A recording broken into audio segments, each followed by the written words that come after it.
HV Kamat साहब के लिए हर बात का विरोध करना जरूरी था, पर सदन के बाकी सदस्य हिंदुस्तान के नए परचम के साथ थे। मोहम्मद सादुल्ला ने खुलकर अपनी बात रखी। जनाब सदर, मेरे ख्याल में हमारा परचम सिर्फ परचम नहीं है, इसमें हमारी उम्मीदों के रंग हैं, हमारी जद्दोजहद और कुर्बानियों की कहानी भी है। हमारे मजहब इस्लाम में यही हिदायत दी गई है और मुस्लिम लीग की हाई कमांड और कायदे आजम का भी यही मानना है कि जो इंसान जहां रहे वहां की सरकार और आइन का वफादार रहे। और इसी उसूल को मानते हुए मैं उस परचम को सलाम करता हूं जो यहां हाउस में पंडित जवाहरलाल नेहरू ने पेश किया है। महोदय, मैं कहना चाहता हूं कि 27 वर्षों के इस स्वतंत्रता संग्राम में जिस तिरंगे के नीचे हमने स्वाधीनता प्राप्त की है, वही रंग हमारे राष्ट्रीय ध्वज के रंग हों, यह एक स्वाभाविक बात है। मुझे दुख है कि इस समय कुछ लोग सांप्रदायिकता में मदमस्त होकर आपत्तिजनक घटनाएं कर रहे हैं। अभी परसों की ही बात है, दिल्ली में हिंदी के संबंध में एक सभा हुई, वहां हुल्लड़बाजी हुई। इतना ही नहीं, कई मोटरों पर जो राष्ट्रीय ध्वज लगे हुए थे उन्हें निकालकर फेंक दिया गया। मैं कहता हूं कि सांप्रदायिकता से मदमस्त होकर झंडे का अपमान करना सारे राष्ट्र का अपमान करना है। भारत माता की जय! भारत माता की जय! भारत माता की जय! संविधान सभा का अगला यानी 5वां सत्र शुरू होना था एक बहुत ही ऐतिहासिक दिन, 15 अगस्त 1947। 14 अगस्त की शाम से ही सदन की कार्यवाही शुरू हो गई थी, उस घड़ी के इंतजार में जिसका हर हिंदुस्तानी को जाने कब से इंतजार था। वंदे मातरम, वंदे मातरम, सुजलाम सुफलाम मलयज शीतलाम सस्य श्यामलाम मातरम, वंदे मातरम, शुभ्र ज्योत्स्ना पुलकित यामिनीं, फुल्लकुसुमित द्रुमदल शोभिनीं, सुहासिनीं सुमधुर भाषिनीं, सुखदां वरदां मातरं, वन्दे मातरं, वन्दे मातरं।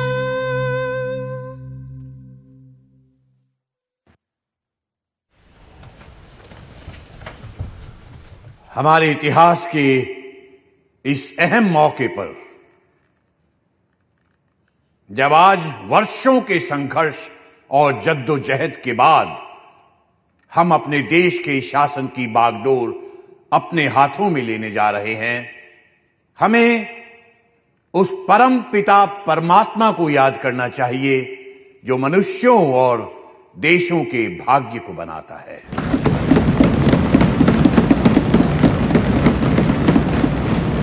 और हम आज उन अनेकानेक ज्ञात और अज्ञात, जाने और अनजाने पुरुषों और स्त्रियों के प्रति श्रद्धांजलि अर्पित करते हैं जिन्होंने इस दिन की प्राप्ति के लिए अपने प्राण न्योछावर कर दिए। हंसते हंसते फांसियों के तख्ते पर चढ़ गए, गोलियों के शिकार बन गए।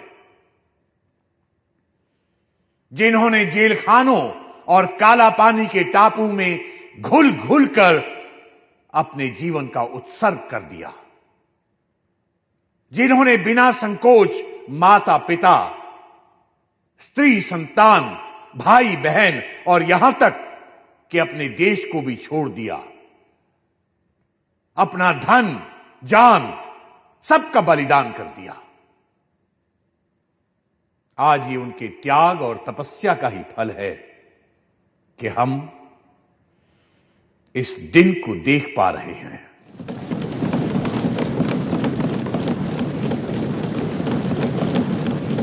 हम अपनी श्रद्धा और भक्ति का उपहार महात्मा गांधी जी को भी भेंट करें, जिन्होंने निराशा और मुसीबत के अंधेरे कुएं से खींचकर हमें बाहर निकाला, हमारे दिलों में ऐसी जिंदगी फूंकी कि हम में अपने जन्म सिद्ध अधिकार स्वराज के लिए दावा पेश करने की हिम्मत और ताकत आई, जिन्होंने हमारे हाथों में सत्य और अहिंसा का एक ऐसा अचूक अस्त्र दिया कि जिसके जरिए बिना हथियार उठाए स्वराज का अनमोल रत्न हमने हासिल कर लिया।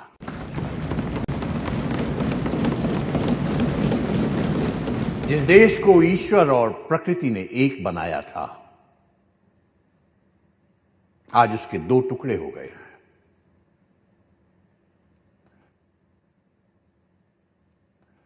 मुझे यह कहना पड़ता है कि इस बंटवारे से हमारे दिलों में दुख है,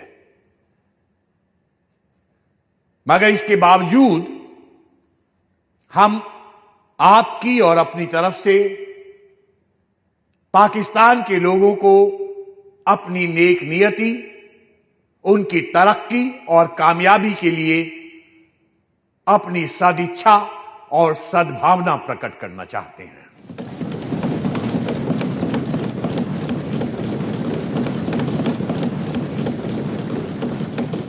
अब इसके बाद मेरा प्रस्ताव है कि हम सब उन वीरों की पुण्य स्मृति में, जिन्होंने देश में और देश के बाहर हमारे स्वातंत्र संग्राम में अपनी बलि दी है, कुछ क्षण मौन खड़े रहें।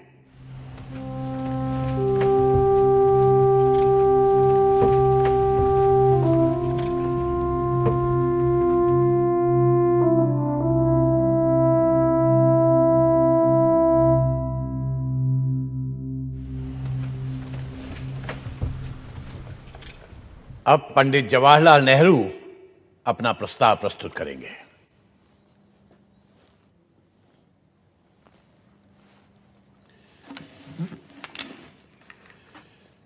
सदर साहब,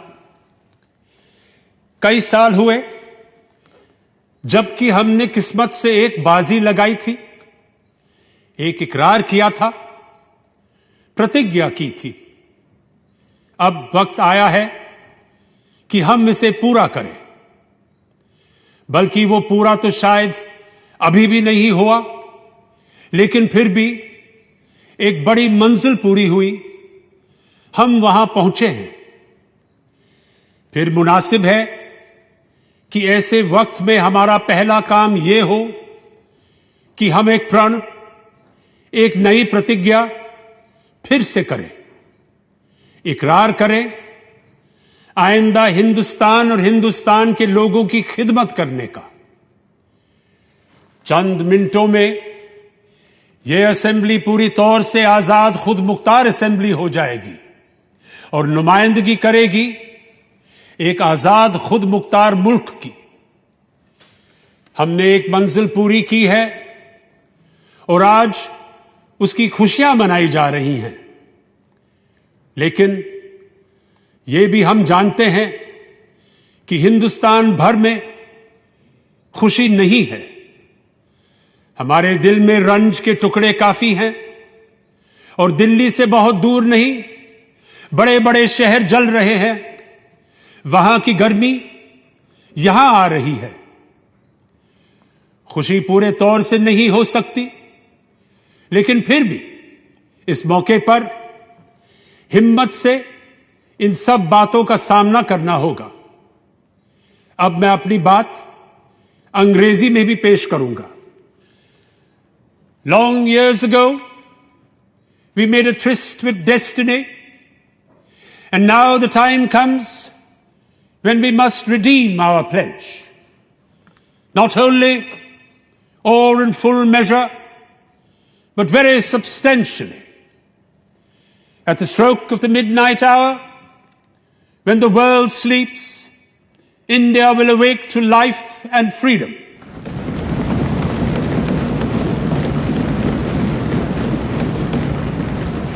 A moment comes which comes but rarely in history, when we step out from the old to the new, when an age ends and when the soul of a nation long suppressed finds utterance, it is fitting that at this solemn moment we take the pledge of dedication to the service of India and her people and to the larger cause of humanity.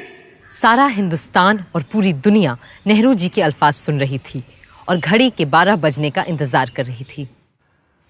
I will now put the resolution to vote. Sir, Mr. President, there are 2 amendments that are standing in my name. No! But since the 0 hour is fast approaching, I do not propose to move my amendments. Thank you. I will now put the resolution to vote. The members will please express their assent by saying aye.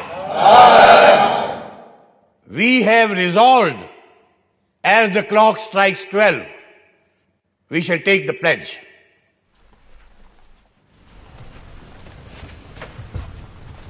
It is just half a minute to 12. I am expecting the clock to strike 12.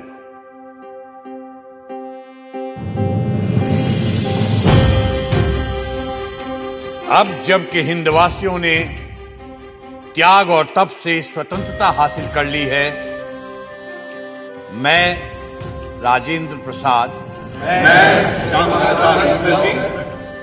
जो इस विधान परिषद का एक सदस्य हूं, शपथ लेने के बाद राष्ट्रीय ध्वज सबके सामने पेश किया गया. Shrimati Hansa Mehta will now present the national flag on behalf of the women of India.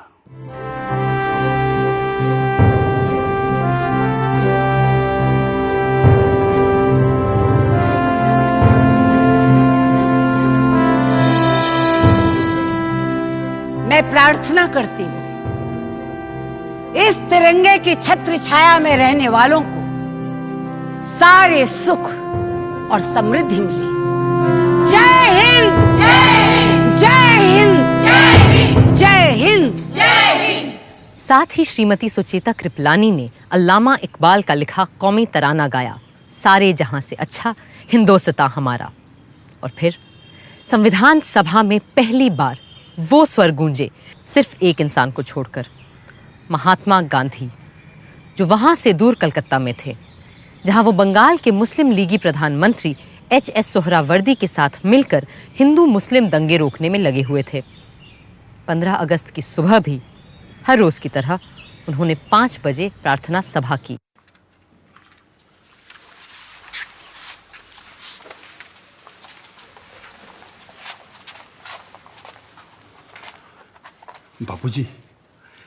बापूजी, आज से हम आजाद हैं. तो आज आप इस खुशी के दिन को कैसे मनाएंगे? ऐसे खुशी के मौके तो ईश्वर की कृपा से ही आते हैं, सो मैं उसे याद करूंगा और धन्यवाद दूंगा. मेरा तो यही तरीका है. किंतु बापूजी, आज कुछ विशेष होना चाहिए था ना? हाँ, आज मेरे पुत्र महादेव का जन्मदिन है और निर्वाण दिन भी, सो मैं उसे याद करूंगा और उपवास भी रखूंगा. Mahatma ji, from today, a new government of us Indians is taking charge. What will be your advice to us?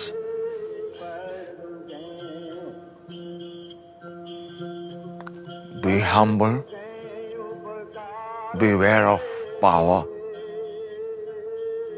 Power corrupts.